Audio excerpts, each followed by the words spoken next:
booqashadii ra'iisul wasaaraha Soomaaliya uu ku yimi caasimadda dalka Norway oo Oslo ee qarameed taasoo casuumad uu kaga helay dalka Norway ayaa ahayd maalintii gabagabada Cabdiweli Maxamed Gaas ra'iisul wasaaraha Soomaaliya ayaa kulan ballaaran la qaatay Soomaalida dalkan degan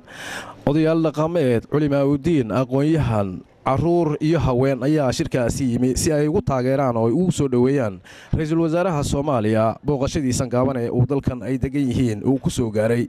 kulankan lagu qabtay bartamaha magaalada Oslo ayaa ahaa kulan ay ka hadleen mas'uuliyiin sare oo degan dalkan si toos uga hadlay dadka Soomaalida ee degan dalkan arrimaha argagixiso ee dalka ka jirta iyo sida al-shabaab xaaladeedu maanta ay ku sugan tahay isagoo arintaasi ka hadlayna waxa uu yiri la soo celiyo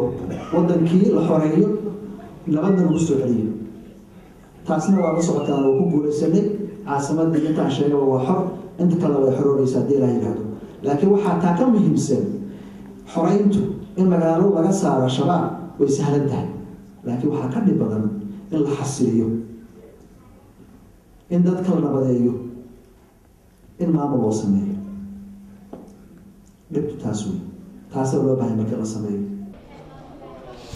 Professor Cabdiweli ra'iisul wasaaraha dalka Soomaaliya ayaa sidoo kale waxa uu ka hadlay ansixinta dastuurka dalka Soomaaliya oo lagu wado inuu diyaar ahaado Abriil sanadkan 2012 isagoo arintaasi ka hadlayna waxa uu yiri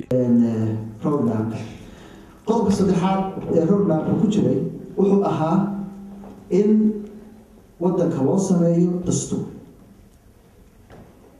baarlamaankana reform lagu sameeyo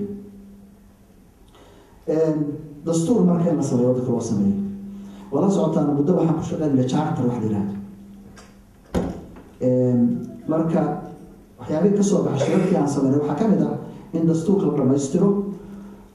dastuurkaasna marka hore waxa gacanta ku hayay IFCC oo shaqo fiican ka qabtay walana ku haya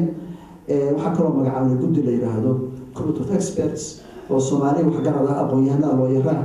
oo iyana dhameystira si ay noo seeyaan final drafting waxa weeye in la dhameystiro oo dastuur taam aan haysano bisha April 20-keeda 2012